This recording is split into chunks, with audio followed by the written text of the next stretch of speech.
ଆରେ ସେଦିନ ଯେତେବେଳେ ତ୍ରେତୟା ଯୁଗରେ ମୁଁ ପହଞ୍ଚିଲି ଯାଇ କିସ୍କିନ୍ଧାରେ ସୁଗ୍ରୀବ ସାଙ୍ଗରେ ମିତ୍ର ବସିଲି। ଲୁଚି ଲୁଚି ଯେତେବେଳେ ବାଳିକୁ ଧନୁତୀର ମାରିଦେଲି, ବାଳି ମରିବାକୁ ପଡିଛି, ବାଳିକି କୋଳରେ ଶୁଆଇଲି। ବାଳି କଣ ଆଜି ମାଗୁଛୁ ମାଗେ, ମୁଁ ତତେ ସବୁ ଦେବିରେ।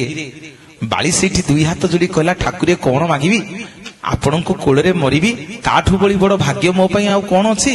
ନା ନାଇଁ ରେ ନାଇଁ ବାଳି, ମୁଁ କେବେ କାହାର ଧାରୁଆ ନୁହଁ, କଣ ଆଜି ମାଗୁଛୁ ମାଗେ, ତତେ ସବୁ ଦେବି। ସେଇଠି ବାଳି ଭଗବାନଙ୍କୁ କହିଲା, ପ୍ରଭୁ ମୁଁ ଆପଣଙ୍କର କିଛି ଦୋଷ କରିନଥିଲି, ଆମେ ସୁଗ୍ରୀବର ମୋର ଯୁଦ୍ଧ ଲାଗିଥିଲୁ, ଆପଣ ଆପଣଙ୍କ ସ୍ତ୍ରୀ କି ଉଦ୍ଧାର କରିବେ ବୋଲି ଆପଣଙ୍କ ସ୍ୱାର୍ଥ ପାଇଁ ଆଜି ମତେ ଧନୁତୀର ମାରିଦେଲେ। ଆଉ ମୁଁ କିଛି ଦୋଷ କରିନଥିଲି ମଣିମା, ନା କଣ ମାଗୁଛୁ ମାଗେ। ନା ପ୍ରଭୁ ମୁଁ ମଲା ବେଳେ ଯୋଡିଏ କଥା ମାଗିକିରି ଆପଣଙ୍କୁ ଯିବି।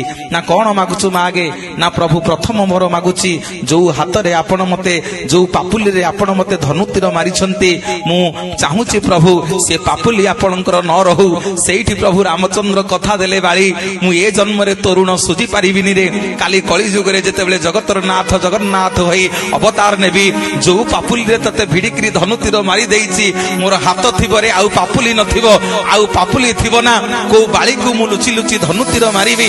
ପୁଣି ବାଳି ଦ୍ୱିତୀୟ ବର ମାଗୁଛି ପ୍ରଭୁଙ୍କୁ, କହିଲା ପ୍ରଭୁ ମୁଁ ହଉଛି କିସ୍କିନ୍ଧା ରାଜ୍ୟର ରାଜା, ମୋରି ପାଣି ପବନରେ ଯେତେ ବୃକ୍ଷଲତା ଜୀବଜନ୍ତୁ ଅଛନ୍ତି ସମସ୍ତେ ବଡ ହେଇଛନ୍ତି, ଆପଣ ମତେ ଧନୁତୀର ମାରିଲେ ମୋ ମନ ଦୁଃଖ ନାହିଁ, କିନ୍ତୁ ଯୋଉ ଗଛ ପଛପଟେ ଛିଡା ହେଇକିରି ଲୁଚି ଲୁଚି ମତେ ଧନୁତୀର ମାରିଦେଲେ, ସେ ବୃକ୍ଷଟା କେଡେ ବେଇମାନ, ତା ରାଜ୍ୟର ରଜାଙ୍କୁ ମାରିବା ପାଇଁ ଆପଣଙ୍କୁ ଲୁଚେଇ ରଖିଥିଲା।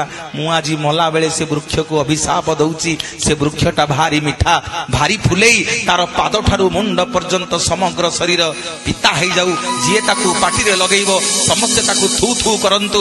ପ୍ରଭୁ ରାମଚନ୍ଦ୍ର ତଥାସ୍ତୁ କରିଦେଲେ, ଯିବାକୁ ବାହାରିଛନ୍ତି, ବୃକ୍ଷଟି ଗୋଡ ତଳେ ପଡିଗଲା। କହିଲା ଠାକୁରେ ଭଲ ଆପଣ ଯିବେ, ଆପଣଙ୍କ ସ୍ତ୍ରୀ କି ଆଣିବେ, ମତେ ବାଳି ଅଭିଶାପ ଦେଲା, ମୋ କଥା ବୁଝିକିରି ଯାଆନ୍ତୁ। ସେଇଠି ପ୍ରଭୁ ରାମଚନ୍ଦ୍ର ସେ ବୃକ୍ଷକୁ କୁଣ୍ଢେଇ ପକେଇଲେ, କହିଲେ ମନ ଦୁଃଖ କରିନା ରେ ବୃକ୍ଷ, ମନ ଦୁଃଖ କରିନା, ତୋତେ ଯେମିତି ଆଜି ବିନା କାରଣରେ ବାଳି ଅଭିଶାପ ଦେଇଛି, ତୋର ସମଗ୍ର ଶରୀର ପିତା ହେଇଯାଇଛି, ତୋ ଭାର ମୁଁ ନେବି ରେ। କାଲି ଯେତେବେଳେ କଳି ଯୁଗରେ ଜଗନ୍ନାଥ ଅବତାର ନେବି, ସମଗ୍ର ଜଗତ ତତେ ଲିମ୍ବ ଲିମ୍ବ ବୋଲି ଜାଣିବ, ତୋରି ଦେହରେ ମୋ ଶରୀର ତିଆରି ହବ, ସମସ୍ତେ କହିବେ ତତେ ଜୟ ଜଗନ୍ନାଥ, ଜୟ ଜୟ ଜଗନ୍ନାଥ, ଜୟ ଜଗନ୍ନାଥ।